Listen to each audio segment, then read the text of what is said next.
रस्त्यावरील वाहतुकीच्या दृष्टीनं गायमुख घाट अत्यंत महत्त्वाचा असून त्याच्या काँक्रिटीकरणाचं काम वेगानं मार्गी लावावे असे निर्देश ठाणे महापालिका आयुक्त सौरभ राव यांनी दिले आहेत. तसंच घोडबंदर भागातील रस्त्याच्या कडेला उभ्या करण्यात आलेली बेवारस वाहनं हटवण्यासाठी महापालिका, प्रादेशिक परिवहन विभाग आणि वाहतूक पोलिसांनी एकत्रितपणे मोहीम हाती घ्यावी असे आदेशही त्यांनी दिले आहेत. घोडबंदर रस्त्यावरील वाहतुकीच्या समस्यांवर तोडगा काढण्यासाठी महापालिकेसह विविध यंत्रणा, जस्टिस फॉर घोडबंदर रोड या संस्थांचे प्रतिनिधी या सर्वांची बैठक सप्टेंबर महिन्यात झाली होती. या बैठकीत विविध उपायांवर चर्चा करण्यात आली होती.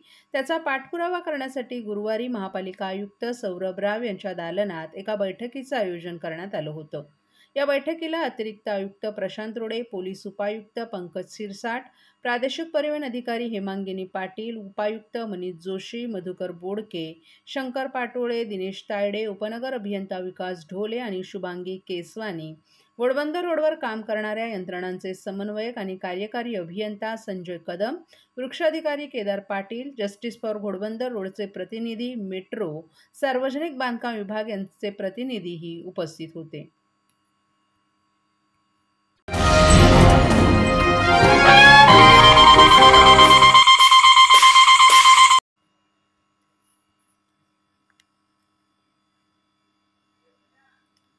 राष्ट्रवादी काँग्रेस शरद पवार पक्षाचे आमदार जितेंद्र आव्हाड यांनी ईव्हीएम हे महायुतीच्या विजयाचं खरं कारण असल्याचा आरोप केलाय. त्यावर राष्ट्रवादी काँग्रेस अजित पवार गटाचे नेते आणि माजी खासदार आनंद परांजपे यांनी जितेंद्र आव्हाड यांना खुलं आव्हान दिले. जितेंद्र आव्हाड यांना आपलं खुलं आव्हान आहे. त्यांना जर वाटत असेल ईव्हीएम मशीन हॅक होते, त्यांनी त्यांच्या आमदारकीचा राजीनामा द्यावा. आपण बॅलेट पेपरवर सर्वात पहिली महाराष्ट्रातील निवडणूक ही मुंब्रा कळवा विधानसभेत घेऊ, म्हणजे दूध का दूध आणि पाणी का पाणी होईल, असंही त्यांनी म्हटलं आहे.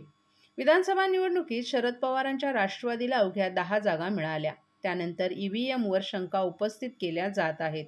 लोकसभेला शरद पवारांचे 8 खासदार निवडून आले होते. त्यामुळे जनता महाविकास आघाडीच्या पाठीमागे असल्याचं वाटत होतं. मात्र विधानसभेत महाविकास आघाडीचा दारुण पराभव झालाय. त्यानंतर शरद पवारांचे ठाण्यातून विजयी झालेले आमदार जितेंद्र आव्हाड यांनी देखील ईव्हीएमवर टीका केली आहे. जितेंद्र आव्हाडांच्या टीकेनंतर माजी खासदार आनंद परांजपे यांनी त्यांना आव्हान दिले. जितेंद्र आव्हाड यांना माझं खुलं आव्हान आहे. त्यांना जर वाटत असेल ईव्हीएम मशीन हॅक होते, तर त्यांनी त्यांच्या आमदारकीचा राजीनामा द्यावा. आपण बॅलेट पेपरवर सर्वात पहिली महाराष्ट्रातील निवडणूक ही मुंब्रा कळवा विधानसभेत घेऊया, म्हणजे दूध का दूध आणि पाणी का पाणी होईल, असंही त्यांनी आव्हान दिले. स्वतः आदरणीय पवार साहेब म्हणाले की जोपर्यंत माझ्यासमोर सर्व तथ्य येत नाहीत तोपर्यंत मी याच्यावर कुठलंही भाष्य करणार नाही.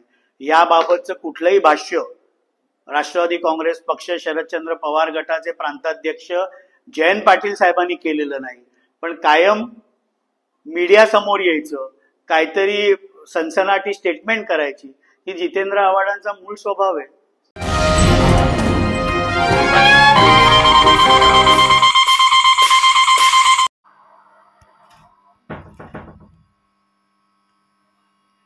राष्ट्रवादी काँग्रेस पक्षाचे नेते जितेंद्र आव्हाड यांनी एक पत्रकार परिषद घेऊन या पत्रकार परिषदेत त्यांनी होणाऱ्या डीपी प्लॅनवर चिंता व्यक्त केली आहे. त्यामुळे जितेंद्र आव्हाड यांच्यावर आनंद परांजपे यांनी आता सडकून टीका केली आहे. कुंभकर्णाच्या झोपेतून नुकताच निवडून आलेले आमदार जितेंद्र आव्हाड जागे झालेत.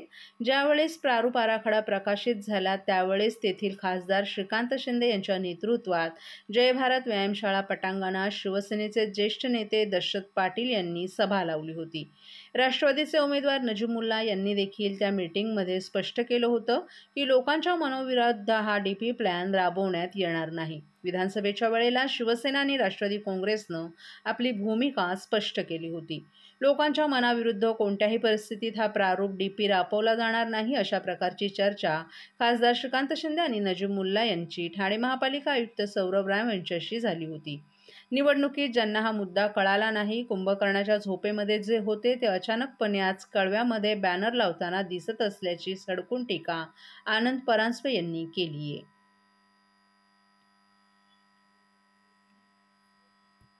जागे झालेले आहेत. ज्या वेळेला हा प्रारूप डीपी प्रकाशित झाला त्याच वेळेला शिवसेनेचे तिथले खासदार, लोकसभेतील त्यांचे गटनेते डॉक्टर श्रीकांत शिंदे साहेब यांच्या नेतृत्वाखाली जय भारत व्यायामशाळेच्या पटांगणामध्ये शिवसेनेचे ज्येष्ठ नेते दशरथ पाटील यांनी सभा लावली होती. राष्ट्रवादीचे आमचे उमेदवार नजीब मुल्ला यांनी देखील त्या मीटिंगमध्ये स्पष्ट केलं होतं की एक बिल्डिंग देखील लोकांच्या मनाविरुद्ध हा डीपी प्लॅन राबवण्यात येणार नाही. विधानसभेच्या निवडणुकीच्या वेळेलाच शिवसेना आणि राष्ट्रवादी काँग्रेस पक्षाने आपली भूमिका स्पष्ट केली होती की लोकांच्या मनाविरुद्ध कुठल्याही परिस्थितीमध्ये हा प्रारूप डीपी हा राबवला जाणार नाही. तशा प्रकारची चर्चा ही खासदार डॉक्टर श्रीकांत शिंदे आणि राष्ट्रवादीचे आमचे उमेदवार नजीब मुल्ला यांची ठाणे महानगरपालिकेचे आयुक्त सौरभ राव यांच्याशी झाली होती. आणि त्यामुळे निवडणुकीमध्ये हा मुद्दा ज्यांना आठवला नाही, कुंभकर्णाच्या झोपेमध्ये जे होते ते अचानकपणे आज कळव्यामध्ये बॅनर लावताना दिसत आहे. महाराष्ट्रातील भगिनींना आधार देणारी राज्य शासनाची मुख्यमंत्री माझी लाडकी बहीण योजना. या योजनेअंतर्गत अल्प उत्पन्न गटातील 21 ते 65 वयोगटाच्या भगिनींना मिळणार दरमहा 1500 रुपयांची मदत. अर्ज करण्यासाठी 31 ऑगस्ट 2024 पर्यंत मुदतवाढ. कुटुंबाचं वार्षिक उत्पन्न 2.5 लाख रुपयांपेक्षा कमी असलेल्या महिला पात्र. कुटुंबाकडे पिवळं किंवा केशरी रेशन कार्ड असल्यास उत्पन्नाचा दाखला आवश्यक नाही. पांढरं रेशन कार्ड असेल किंवा रेशन कार्ड नसेल तर कुटुंबाचं वार्षिक उत्पन्न 2.5 लाखांपेक्षा कमी असल्याचा दाखला आवश्यक. योजनेसाठीचा ऑनलाईन अर्ज नारी शक्ती दूत ॲप वरून किंवा पोर्टलवर भरता येईल. ज्या भगिनींना ऑनलाईन अर्ज भरता येत नसेल त्यांच्यासाठी अंगणवाडी, ग्रामपंचायत, वॉर्ड ऑफिस, सेतू सुविधा केंद्रामध्ये किंवा आशाताई बचत गटाच्या CRP यांची मदत उपलब्ध.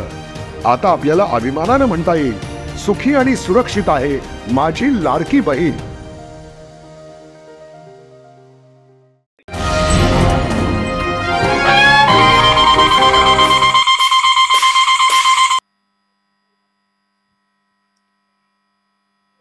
ठाणे शहरातील कोळसेवाडी, खडकपाडा, शिवाजीनगर आणि बदलापूर पूर्व भागात चेन स्नॅचिंग आणि दागिन्यांच्या चोरीच्या घटनांनी नागरिकांमध्ये भीतीचं वातावरण निर्माण केलं होतं. या घटनांवर नियंत्रण मिळवण्यासाठी ठाणे पोलिसांच्या गुन्हे शाखा 3 कळवा यांनी महत्त्वाची कामगिरी करत एक सराईत गुन्हेगाराला अटक केली आहे. अटक करण्यात आलेल्या आरोपीचं नाव इम्रान इस्माईल अली उर्फ काले, राहणार बदलापूर असं असून आरोपीनं महिलांचे सोन्याचे दागिने लुटण्याचे 40हून अधिक गुन्हे केल्याचं उघडकीस आले. पोलिसांनी या आरोपींकडून 4,08,000 रुपये किमतीचे 10 ग्रॅम वजनाचे सोन्याचे दागिने जप्त केलेत. तपासात आरोपीच्या विरोधात कोळसेवाडी, खडकपाडा, शिवाजीनगर आणि बदलापूर पूर्व पोलीस ठाण्यांमध्ये दाखल असलेल्या चेन स्नॅचिंगच्या गुन्ह्यांमध्ये सहभागी असल्याचं समोर आले.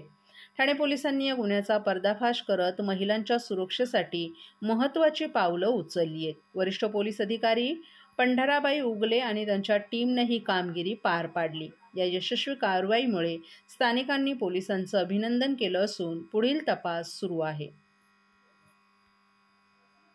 नंबर 930/24 जबरी चोरीचा गुन्हा दाखल होता. त्या अनुषंगानं गुन्हे शाखेचे युनिट 3चे अधिकारी पोलीस निरीक्षक शिंदे, सहाय्यक पोलीस निरीक्षक उगल मुगले, PSI पाटील हे सहाय्यक पोलीस आयुक्त ACP बागडे साहेबांच्या मार्गदर्शनामध्ये त्या गुन्ह्याचा तपास करत होते.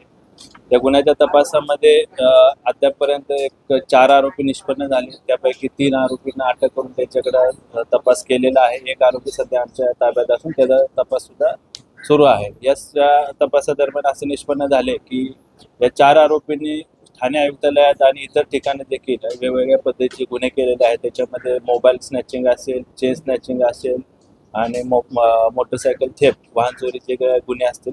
असे एकूण आतापर्यंत गुन्हे शाखेने 70 गुन्हे उघडकीस आणलेले आहेत. त्याच्यामध्ये 40 चेन स्नॅचिंगचे गुन्हे आहेत. त्याच्यामध्ये एकूण 510 ग्रॅम 51 तोळे सोनं जप्त करण्यात आलेलं आहे.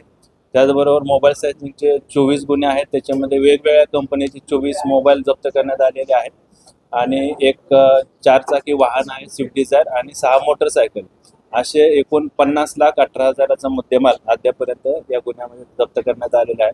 त्याचबरोबर या गुन्ह्याच्या अधिक तपासामध्ये या आरोपींवर काही इतर राज्यामध्ये, इतर शहरामध्ये, इतर ठिकाणी काही गुन्हे दाखल आहेत त्या अनुषंगाने देखील आम्ही अधिकचा तपास करत आहोत.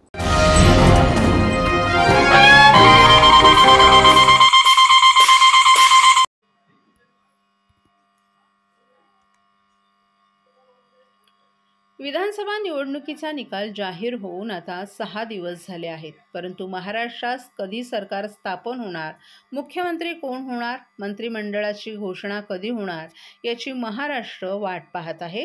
त्यातच आजची मुंबईत होणारी महायुतीची बैठकही रद्द झाली आहे. त्यानंतर काळजीवाहू मुख्यमंत्री एकनाथ शिंदे हे सातारा या आपल्या गावी जाणार असल्याची माहिती मिळत आहे. महायुतीचं सरकार स्थापनेबाबत आणि मुख्यमंत्री पदाचा चेहरा कोण असेल याबाबत दिल्लीत भाजपच्या पक्षश्रेष्ठींसोबत गेल्या 2-3 दिवसांपासून बैठका सुरू आहेत. कालच देवेंद्र फडणवीस, एकनाथ शिंदे आणि अजित पवार यांनी दिल्लीत जाऊन पंतप्रधान नरेंद्र मोदी आणि गृहमंत्री अमित शहा यांची भेट घेतली. यावेळी बैठकीत सकारात्मक चर्चा झाल्याचं त्यांनी सांगितलं. यानंतर आज सकाळी मुंबईत महायुतीची बैठक आयोजित करण्यात आली होती, परंतु ती अचानक रद्द करण्यात आली आहे. आता ही बैठक 2 दिवसांनी पार पडणार आहे. दरम्यान एकनाथ शिंदे यांनी या काळात सातारा जिल्ह्यातील दरे या आपल्या गावी भेट देण्याचं नियोजन केलंय. निवडणुकीसाठी आपल्या ग्रामस्थांनी मोठ्या प्रमाणावर नैतिक पाठिंबा दिल्यानं ते तेथील जनतेचे प्रत्यक्ष गावाला भेट देऊन आभार मानण्यात आहेत असंही सांगितलं जात आहे. परंतु त्याचबरोबर दुसरीकडे सरकार स्थापन होत असताना ते नाराज असल्याच्या चर्चा देखील होत आहेत. परंतु यामुळे आजची मुंबईतील बैठक पुढे ढकलण्यात आली का हे मात्र स्पष्ट होऊ शकलं नाही.